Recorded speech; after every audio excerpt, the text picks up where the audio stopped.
If you've watched a Talladega race lately and felt like the drivers were just cruising around instead of actually racing, you're not alone. NASCAR heard you loud and clear, and they just made a move nobody saw coming this close to race day. Let's talk about what's going on, because this is a pretty big deal for anyone who loves superspeedway racing.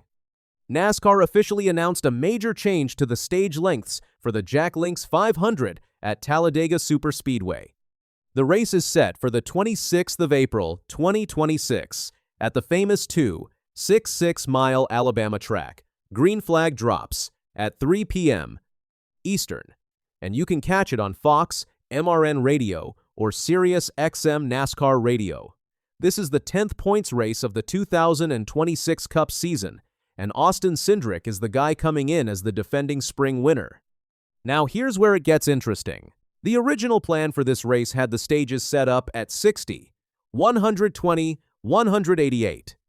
Last year at Talladega, the stages were broken down as 60 laps, and then 68 laps to close it out. That's been the normal setup for a while now. 2 short stages, followed by 1 long stage to the finish. But NASCAR just flipped the whole thing upside down. Under the new plan, Stage 1 will now end on lap 98. Yes, you heard that right, 98 laps for the first stage.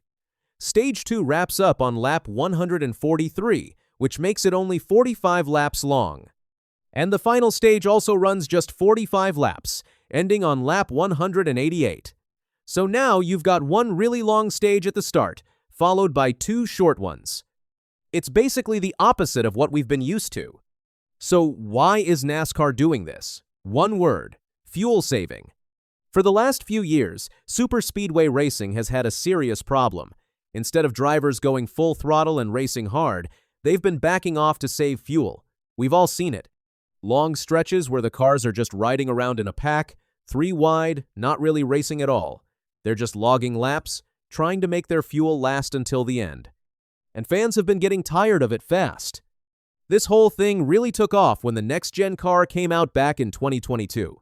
Since then, fuel conservation has pretty much taken over superspeedway races. Even the season-opening Daytona 500 this year had drivers slowing the pace way down to stretch their fuel.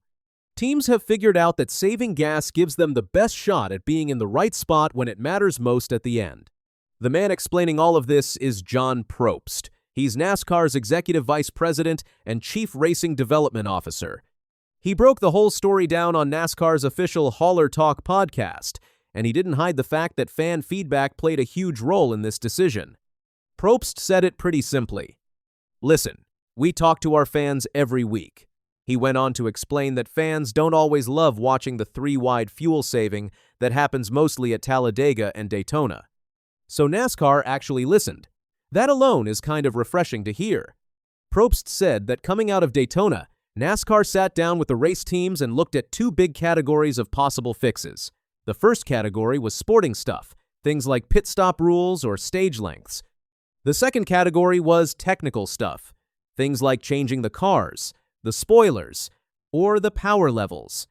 But here's the thing. Nobody wanted to start messing with the cars in the middle of the season, Probst explained.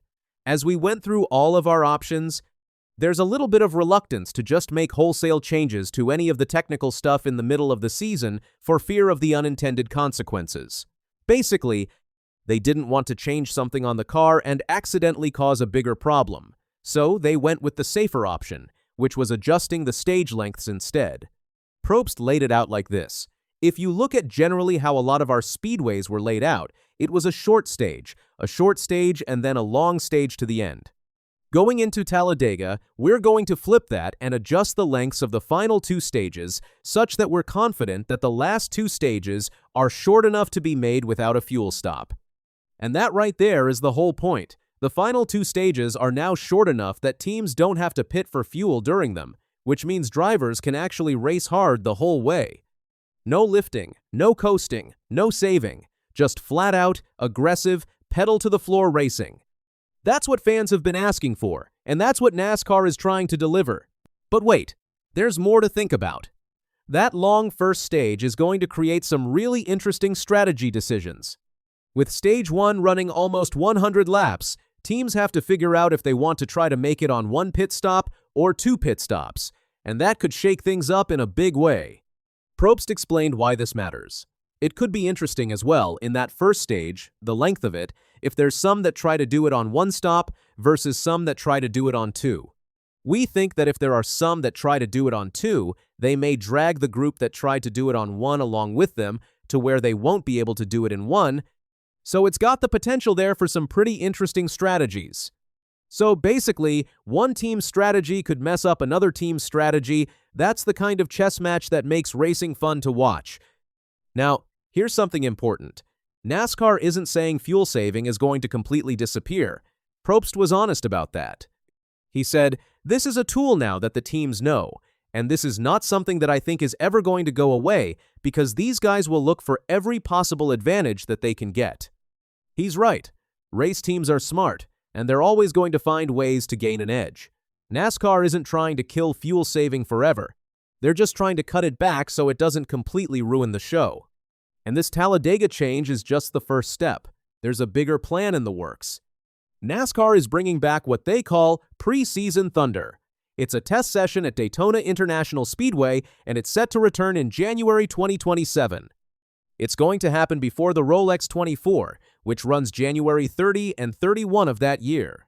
The IMSA test comes first, on January 22 through 24. During this preseason Thunder test, NASCAR is going to experiment with the technical stuff they didn't want to mess with mid-season. Probst said they want to try some different power levels and spoilers and maybe some other car-type things to see what works. The goal is to find long-term fixes that make superspeedway racing better for good. And if this April experiment at Talladega works well, don't be surprised if NASCAR makes the same changes to other races too.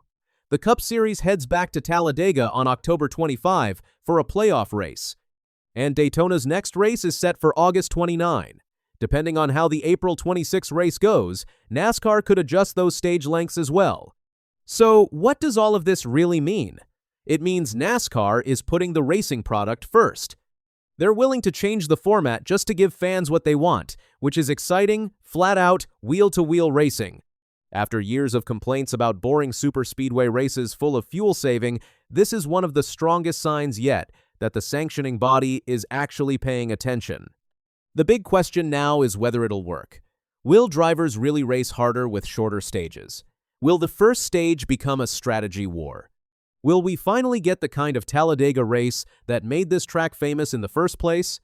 We won't know for sure until the green flag drops on April 26. But one thing's clear, NASCAR has taken a pretty bold swing here, and all eyes are going to be on Talladega to see how it plays out. If it works, we could be looking at the start of a whole new era for superspeedway racing. If it doesn't, well, NASCAR will be back at the drawing board come January.